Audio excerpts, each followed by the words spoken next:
ఈ మహాపర్వాలప్పుడు మనం విశేషంగా ఇలాంటి క్రియలు చేయగలం. నిత్యం చేయవలసిన క్రియలు చేయలేని పరిస్థితులు ఇప్పుడు ఏర్పడుతున్నాయి. దేశకాల పరిస్థితుల వల్ల మనకున్నటువంటి తీరిక లేని పనుల ఒత్తిడి వల్ల కూడా అనేకం మానేస్తున్నాం. కానీ పర్వకాలాలు వచ్చినప్పుడు కనీసం మనం వీటిని చేసినట్లయితే సంవత్సరం అంతా చేసిన ఫలం కూడా లభిస్తుంది. అయితే చేసాం కదా అని సంవత్సరం అంతా మానేయమని కాదు. మనం అనునిత్యం చేసేది పరిపూర్ణంగా చేయలేం. ఉన్న సమయంలో చేయగలిగినంత చేస్తాం. దాని ద్రవ్యము సహకరించాలి, దేశకాల పరిస్థితులు సహకరించాలి. కానీ ఇలాంటి ప్రత్యేక పర్వములు వచ్చినప్పుడు మాత్రం మనం దీక్ష వహించి పని కట్టుకుని ఇవన్నీ చేయాలి. అందుకే వీలైనటువంటి వారు పుణ్యతీర్థముల వద్దకు వెళ్ళి ఈ సత్కర్మలు చేయడం చాలా విశేషం. అంటే దానము, స్నానము, శ్రాద్ధము, పితృతర్పణము, దేవతా పూజ ఇవన్నీ కూడా తీర్థక్షేత్రాలు చేయడం చాలా గొప్పది.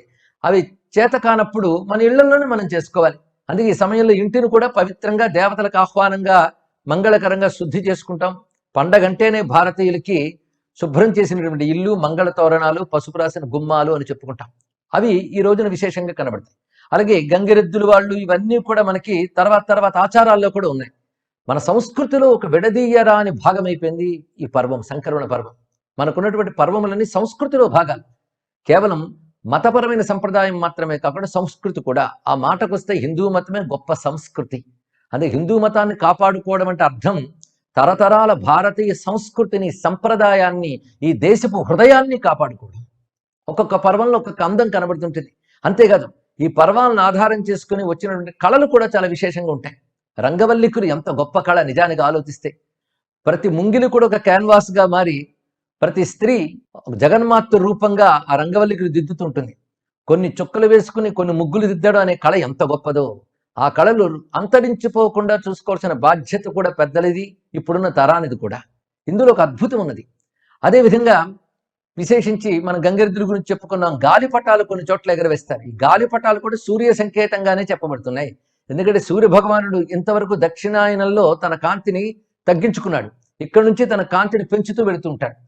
పైగా దేవతలు సూర్యకిరణములను ఆశ్రయించుకుని ఉంటారు. ఆ మాటకొస్తే సూర్యకిరణాలే దేవతలు అని మనకు వేదం చెప్తున్నది. చిత్రం దేవా నాముదగాదనీకం అనే మంత్రం మనకున్నది. చిత్రం అంటే వివిధ వర్ణములను వెలార్చగలిగినటువంటి స్వామి యొక్క కిరణములకే దేవనములని పేరు.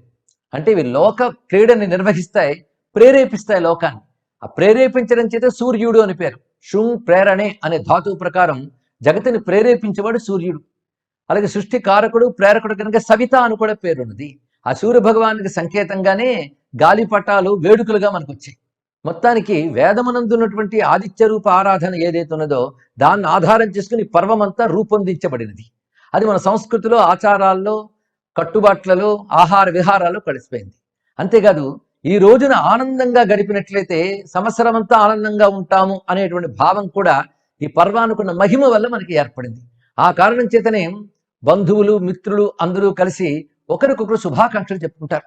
ఈ రోజున పూర్వమున్న కోపతాపాలు, పట్టింపులు కూడా విడిచిపెట్టి ప్రతి వాళ్ళు ఆత్మీయులు కావాలి అని కొన్ని ప్రాంతాల్లో చెప్తారు.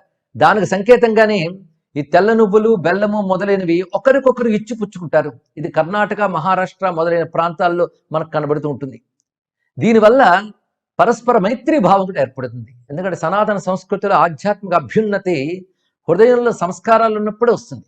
ఆ సంస్కారాలకి మైత్రి అనేది చాలా ప్రధానమైనటువంటి అంశం. ఆ మైత్రీ భావం ఈ పర్వంలో కనబడుతుంది. అంటే ఒక్క పర్వాన్ని ఆధారం చేసుకుని ఎన్ని ముఖ్య అంశములు కలిసి ఉన్నాయో తెలుసుకోవాలి. ఇది 100కు 100 పాళ్ళు సనాతన ధర్మంలో మాత్రమే గోచరిస్తున్నటువంటి మహాపర్వం. భారతదేశ ఆత్మ సనాతన ధర్మం కనుక ఈ దేశంలో ఇది వ్యాప్తి చెంది ఉన్నది. అంతేకాదు ఈ మకర సంక్రమణ కాలంలోనే మహానుభావుడైనటువంటి స్వామి వివేకానంద ఉద్భవించి భారతీయ సంస్కృతి యొక్క ప్రాధాన్యాన్ని చెప్పారు. తేదీల ప్రకారం 12వ తేదీ అయినప్పటికీ కూడాను ఆ రోజున మకర సంక్రమణం పడింది అని ఆయన చరిత్ర తెలియజేస్తున్నది. అందుకే సనాతన ధర్మానికి కూడా ఆ వివేకానందుని యొక్క స్మరణ చేత మరొక్కసారి మళ్ళీ అభ్యున్నతి లభించాలని మనం కోరుకుందాం.